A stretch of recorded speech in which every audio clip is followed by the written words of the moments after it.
traveling abroad in 2024, I'm going to be sharing with you a list of documents needed for migration. And basically these documents are just the general documents needed for migration.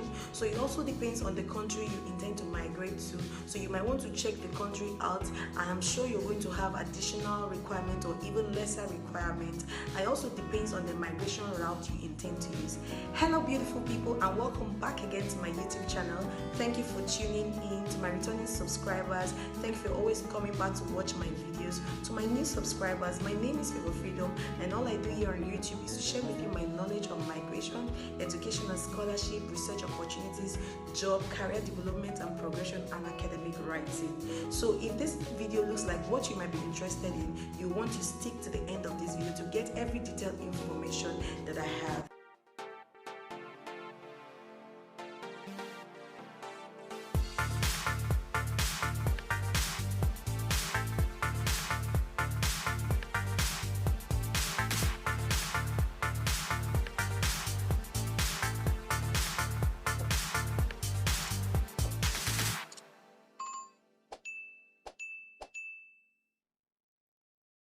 The first document needed for migration is your passport.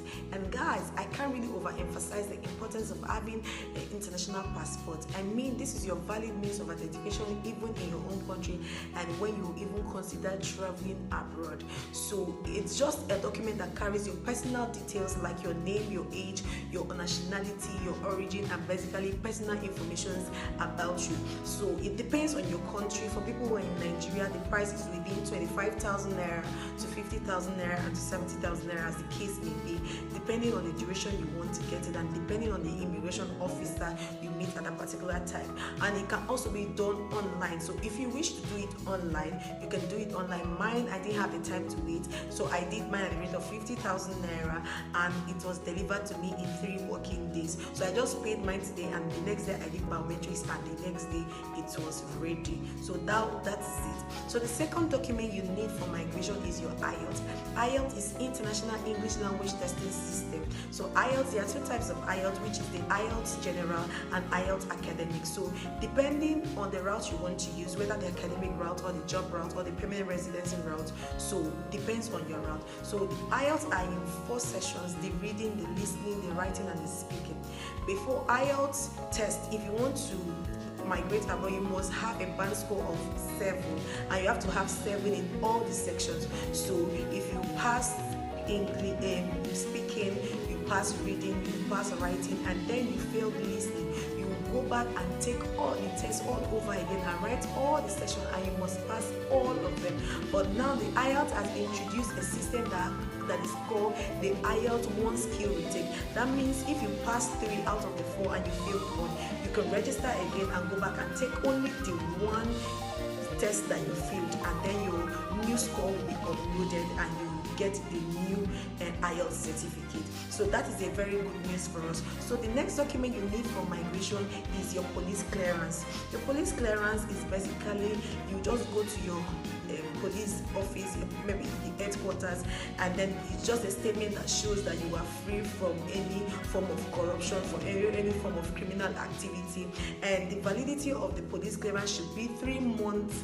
There should be a 3-month validity period before you even intend to travel. So you don't have to have, like, it has to be updated like 3 months before. So that doesn't mean that you want to travel in 2025 and you had a police clearance in 2020.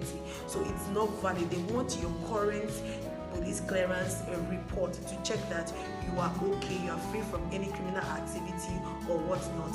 So the next document needed for migration is your transcript.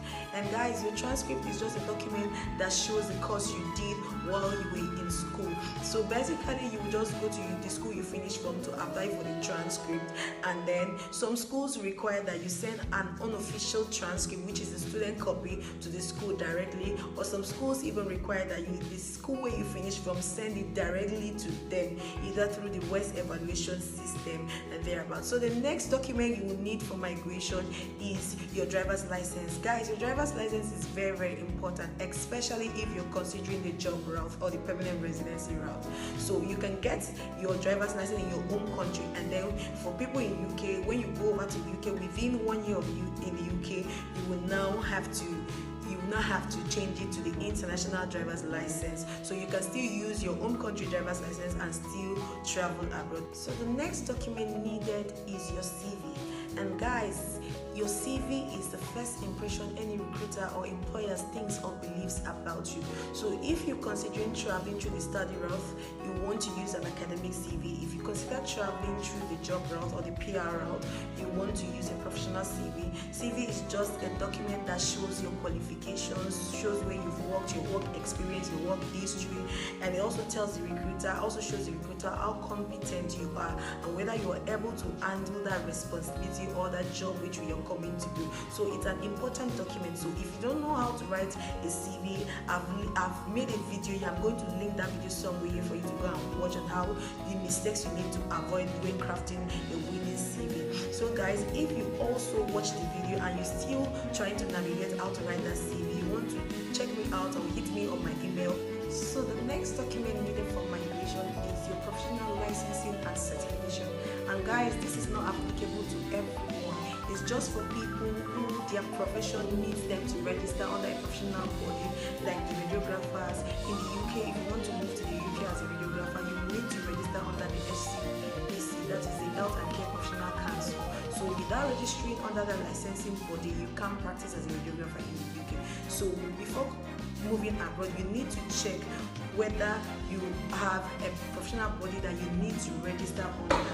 So that is very, very important. You want to do that research. So the next document you need for migration is your proof of funds. And guys, your proof of funds is basically a document that shows the amount of money you need to have when traveling abroad or when you are coming to a particular country. So they want to basically know that you have enough money to take care of yourself when you come over to their own country. You're not going to be stranded. And it's for people who are considering the study route and even the job route. The study route, if you are funding your education personally on your own or your guardian, or basically you're paying your tuition by yourself, it is not scholarship. So for the job route, it's basically to show that you have money to take care of yourself or you're independent.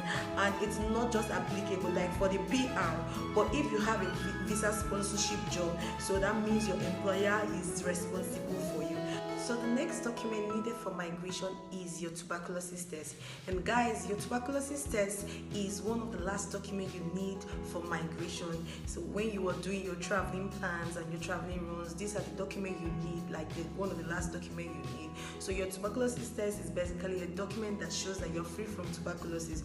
You don't want to carry the infection to spread when you're traveling to a new country.